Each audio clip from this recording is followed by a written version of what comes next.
안녕하십니까. 오늘 병원연 주의가 필요한 구조에 대해서 이야기해볼 시간을 한번 가지고 있습니다. 그 주의가 요구되는 구조는 상당히 다양할 수 있습니다. 근데 각별히 조금 주의가 요구되는 구조들이 있습니다. 어떤 구조들이 그런지 살펴보고 구체적인 분석을 통해서 알아본 시간을 가져보겠습니다. 네, 어떤 구조가 특별히 좀 주의가 요구가 될까요? 이 종류는 상당히 다양할 수 있습니다. 근데 그 많은 다양한 그런 구조들을 다 담지 못하는 점 양해 부탁드리겠습니다. 일단은 경금, 신금 일간이신 분들 좀 집중해서 영상을 해보시면 도움이 될 것 같습니다. 좀 오해하실 수가 있는데 그럼 경금, 신금은 뭐 다 조심해야 됩니까? 그런 거는 아니에요. 일주마다 차이 나고 사주, 구조, 대운마다 차이가 납니다. 근데 이번 영상은 조금 일반적으로 단식적으로 이 경금, 신금 일간분들이 좀 주의해야 될 부분 위주로 말씀을 드리는 겁니다. 그래서 좀 민감하게 반응을 안 하셨으면 좋겠어요. 그 경금, 신금이면서 지지 편관이 있거나 합에 의해서 화관성이죠. 내년에 이제 병오년이 이제 천간 지지로 관성이 들어오잖아요. 그래서 화관성이 강해지는 구조가 있습니다. 그래서 살펴보세요. 지지에 편관이 있거나 아니면은 합에 의해서 이미 화, 관성이 강해지는 구조로 가죠. 거기다가 지금 병오년에 병화, 우화를 만나는 거예요. 그러면 화의 기운이 어때요? 엄청나게 강해집니다. 특히 인, 술, 사, 미, 요 글자들이 있으면 더 그렇겠죠. 그럼 화기운이 합에 의해서 강해진다라는 얘기는 쉽게 얘기하면은 관계적으로 봤을 때는 어때요? 뭐 여자 같은 경우는 남자를 만날 수도 있다. 애정운이 올라간다. 이것도 틀린 얘기는 아닙니다. 또 반면에 이 합에 의해서 강해지는 화는요. 이렇게 편관 자체, 편관, 정관 자체적으로도 의미가 크지만 합에 의해서 이렇게 되면은 세기가 더 강해집니다. 배가가 돼요. 그래서 그 관성에 의해 특징적인 그런 부분들이 강해진다라는 부분입니다. 애정운도 강해지지만 또 건강적으로 봤을 때 타격을 입을 수도 있는 거예요. 그렇죠. 특히 신약한 분들은 더 그럴 수가 있겠습니다. 물론 신강한 부분도 그런 영향이 있을 수가 있어요. 그래서 이제 관성이 강해질 때는 조금 긴장을 해야 될 필요가 있는 겁니다.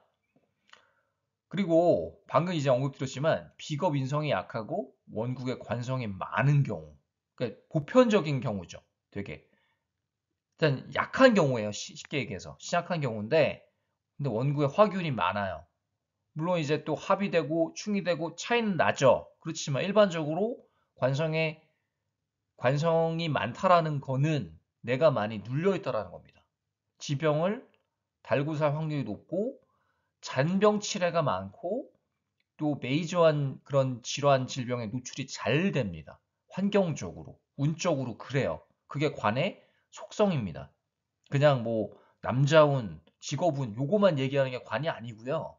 관은요. 나를 강하게 눌러버리는 속성이 있어요. 그럼 성격적으로 어때요? 관이 많으면 이 내가 막 뭔가를 주장하고 이런 거보다는 반대로 남을 위해서 살 수도 있습니다. 사회를 많이 눈치를 보고 살 수가 있는 겁니다. 그래서 남들이 봤을 때는 성격 좋다고 얘기할 수 있지만 속으로는 사실 끓이죠. 답답하고 항상 눌러야 되니까. 이 그런 모순적인 환경 속에서 살아갑니다. 관다가 있는 사람들은요. 그리고 이제 월간의 재성이 있는 분들이 있어요. 월간의 재성. 월주는요. 우리가 사주에서 사주 논할 때 아주 중요한 자리입니다. 일주도 아주 중요하지만 월주도 일주만큼 아주 중요합니다. 더 중요할 수도 있어요. 특히 이제 재성인데 편제가 있는 사람들이 있어요. 그러면 볼게요. 편제를 가지고 있어요. 월간이나 월지에 뭐 월간도 해당이 되고 월지도 해당이 됩니다. 근데 지지에 관성이 있어요. 이런 분들 있죠. 이랬을 경우에는 재생관이 됩니다. 재생관이 되면서 결과적으로 관성이 강해지는 양상을 띱니다. 그럼 어때요? 재생관이 되면은 재생관으로 좋아지는 점도 있겠죠, 물론. 뭐 내가 이직을 했다, 승진을 했다. 그런데 그 과정이 많이 빡셀 수가 있어요. 그러니까 건강적으로는 여전히 영향을 받는 겁니다. 재생관으로 건강 악화. 근데 건강 악화도 되지만 이게 편관 뭐 칠살이라는 얘기를 하잖아요. 그 칠살이라는 얘기가 나온 게 왜 그러냐면 편관운을 겪어본 사람들을 통계를 내잖아요. 그러면 열에 7, 8은요 다 고생했다고 얘기를 해요. 희한하죠. 공통적으로 그런 얘기를 합니다. 근데 어디 다쳤다, 어디 뭐 낙상을 했거나 메이저한 수술을 했다, 응? 아니면은 교통사고를 당했다, 아니면 뭐 소송에 휘말렸다 이런 분들이 많이 있습니다. 그래서 편관 칠살인 거예요. 그러니까 나를 강하게 치는 거죠. 거기서 나온 얘기인데 이게 꼭 건강으로만 드러나는 게 아니라 사건, 사람을 이상한 사람을 만나요. 편관운에 관이 강해지면 그런 거 조심해야 되는 거예요. 남자도 이상한 남자 만날 수도 있습니다. 결혼을 할 수도 있지만 이상하게 영향가 없는 남자랑 엮여가지고 운기가 저하되는 경우도 많습니다. 그래서 조심하라는 거예요. 관이 강해질 때. 그리고 사건, 사고, 그러니까 서류, 법적인 서류, 계약을 잘못해가지고 뭐 연예인인데 그래서 관성이 강해지는 때 계약을 했는데 완전히 쓰레기 계약을 했다거나 계약이 잘못돼가지고 그 여파가 나한테 강하게 온다거나 이럴 수가 있다라는 거예요. 그러니까 조심하라는 거죠. 건강뿐만이 아니라. 그래서 이런 부분, 월간 아니면 월지에 재성이 있는 분들은 재생관이 되면서 더 강해질 수가 있으니까 조심하라는 거고, 무관인 부분들 있죠. 관이 없어요. 그럼 관이 없는데, 관이 옵니다. 이제 운기가 핍니다. 이렇게 생각할 수도 있는데, 정반대일 수도 있어요. 없는 기운이 들어온다고 무조건 좋아지는 거 아닙니다. 그 오해하시는 분들이 있고, 그 풀이를 하시는 분들한테 좀 얘기해 드린 건데 없는 기운이 들어온다 무조건 좋아지는 거 아니에요. 특히 관은요 더욱 그렇습니다. 조심해야 돼요. 관의 풀이는. 그래서 우리가 오행론을 따지잖아요. 음양 오행인데 오행론을 따질 때 오행을 다 구비하고 있으면 잘 산다? 이것도 아니고요. 맞는 얘기가 아니에요. 오행이라는 거는 그냥 운명학을 다루는 운명학 중에서 명리학에서의 일부 학문일 뿐이에요. 그게 무슨 절대적인 어떤 그런 이론은 아닙니다. 상대적이에요. 그렇죠? 그리고 무관인데 이게 관이 들어오는 게 왜 조심스럽냐면 제다인 사람들 있죠. 여기도 재생관 되잖아요. 이미 제다면은 재성 이런 거 창출이라던가 재성 관리가 좀 어려운데 특히 식상이 없을 때 식상이 없는 제다일 경우에는 대책이 없을 수도 있습니다. 그냥 돈이 쫙쫙 나갈 수가 있어요. 많이 벌 수도 있지만 많이 쫙쫙 나갈 수도 있습니다. 이런 상태에서 관을 만나요? 그럼 재생관 되죠. 그러면 관의 힘이 엄청 세져요. 그랬을 때 어떻다? 재정 관리가 어려울 수가 있습니다. 건강적으로도 안 좋아지고 투자를 막 하고 싶은 마음은 증대되는데 결과가 안 좋을 수 있고 돈을 확 날릴 수도 있습니다. 그래서 이런 운기를 조심하라는 거예요. 음. 그래서 관이 없다고 무조건 들어오는 게 운기가 쫙쫙 풀립니다. 물론 좋은 점도 있겠죠. 좋은 점도 있겠죠. 직업적으로. 그렇지만 큰 그림을 보라는 거예요. 과연 좋기만 할까? 예. 이런 구조는 재다이면서 식상도 없고, 비겁 인성도 약하고, 이런데 관이 들어왔다? 돈 관리 많이 조심해야 됩니다. 사람도 조심해야 되고, 건강도 조심해야 되고. 마지막으로 무식상이면서 관다, 재다, 어우, 대운도 또 관성이에요. 특히 편관. 이랬을 경우 어때? 정말 큰일 날 수가 있습니다. 그러니까 이 관을 제어하는 그 식상이 없죠. 거기다가 사주도 약해. 인성 비겁도 거의 약해요. 그리고 거기다 이제 재다예요. 근데 지금 대운도 관성이야. 근데 관이 또 들어오잖아요, 지금. 이랬을 경우에는 문제가 복잡해집니다. 그럼 목표가 나는 언제 돈 벌어요? 언제 풀려요가 아니라 건강 회복에 초점을 두는 게 저는 맞다고 생각합니다. 현실적으로. 괜한 어떤 희망을 주느니 이런 구조한테는 최대한 현실 이 환경이 악화되는 거를 막는데 주안점을 두는 게 맞다고 봅니다. 그건 제 의견이긴 하지만 현실적으로 드리는 조언입니다. 그래서 이 워낙에 원국의 관단데 또 제다이고 또 지금 대운도 편관이다. 근데 관성이 또 들어와. 지금 편정관 또 들어오잖아요. 이랬을 경우에는 진짜 우리 목숨을 정말 보전하는 거를 목표로 사는 게 중요하겠습니다. 근데 여기에 또 반감을 가지고 또 뭐라고 하시는 분이 있을 수 있는데 그러지 마시고요. 저는 그런 현실적인 조언을 드립니다. 그리고 좋다고 하는 부분을 좋게 얘기를 해 드립니다.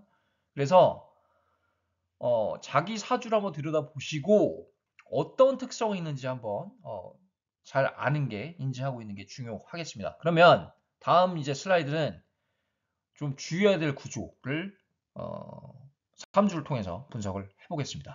여러분 주의가 필요한 구조, 그 예를 한번 분석해 보겠습니다. 여러분도 같이 분석을 하면 도움이 될 것 같습니다. 왜 이런 3주는 각별히 조심을 해야 되는지 분석을 해보죠. 경술, 갑인, 병술로 된 3주입니다. 그러면 지지에서 봤을 때 지금 인술 합되죠? 근데 오화 들어오죠. 인호술 화국 쫙 되죠? 그러면 관성의 힘이 이미 엄청나게 세져 있어요. 그런데 여기 재성을 가지고 있죠. 재성을 가지고 있습니다. 그럼 재생관 되죠? 그럼 화의 기운이 활개쳐요. 활개치면 이게 좋아진다? 이렇게 해석하는 사람도 있겠지만 그거는 실수라고 봅니다. 실수라고 보고 화가 엄청나게 강해지는 거예요. 거기다가 또 병화, 관성이 있죠. 원국이 이미 있어요. 이 사주는 사실 관의 느낌이 되게 강한 사주입니다.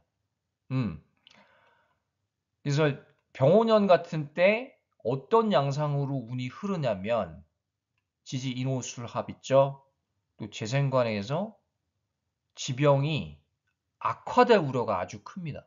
아니면 새로운 어떤 큰 질환을 얻는다거나 갑자기 시간이 5월에서 5, 6, 7, 8 요때 시기로 진입하면서 더 그럴 수가 있어요. 그러면 건강 보전에 목표를 두는 게 아주 중요합니다. 근데 그걸 무시하고 아이 사주 맞아 이거? 까짓 뭐 이렇게 비아냥거리는 사람이 있을 수 있거든요. 한번 살아보세요. 요런 비슷한 구조인데 건강이 나는 뭐 더 좋아졌다. 운기가 상당히 좋아졌다. 이런 분들이 비아냥거리면서 의심을 하면서 그렇게 얘기하시는 분들이 있을 수 있지만 조심해야 됩니다. 조심해야 돼요.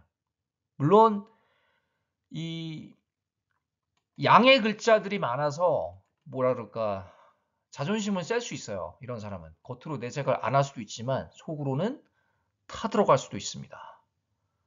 그래서 건강을 지키는 게 아주 우선이 되겠습니다.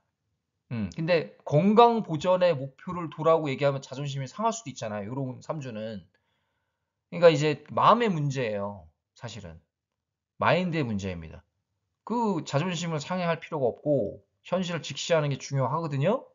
그래서 이런 비슷한 3주라고 봤을 때 지지에서 인호술 합되고 지금 월주에 재성이 있고 재생관 되면서 또 지금 병오년 화를 만나는데 이랬을 경우에는 이 완전의 화의 세상으로 사는 거예요. 화의 세상 쪽으로 그냥 뛰쳐드는 거예요. 그러면 일단 아신을 보존시키는 게, 이 경금을 보존시키는 게 아주 중요한 겁니다. 그래서 개인 사주마다 적용이 다를 수 있다는 겁니다. 같은 경금, 신금일간도 물론 운기가 관성이 들어오더라도 피는 사람들이 있긴 있을 거예요. 그렇지만 이번 영상은 그 좀 주의가 필요한 구조 위주로 말씀을 드렸고 꼭 좀 강조하고 싶었던 부분들이 있었습니다. 특히 이 재생관이 어떤 식으로 발현이 되는가 작용이 되는가. 그리고 관다의 경우 이 관다 이미 내가 많이 눌려 있죠. 근데 관을 만난다. 운이 좋아질 리가 없습니다. 좋아질 수가 없어요. 그리고 지금 대운이 또 편관이다. 세운도 편관이 들어온다. 근데 그걸 제어하는 식상이 없거나 비겁인성이 약하다. 이런 분들 다 해당이 됩니다. 자기 사주 한번 들여다보시고 냉정하게 현실을 좀 보시고 좀 주의해야 될 부분, 여기에 속하는 부분들은 미리 인지를 하시고 마인드 컨트롤을 하는 게 아주 중요하겠습니다. 여기까지 하고요. 다음에 다른 주제로 찾아뵙겠습니다. 감사합니다.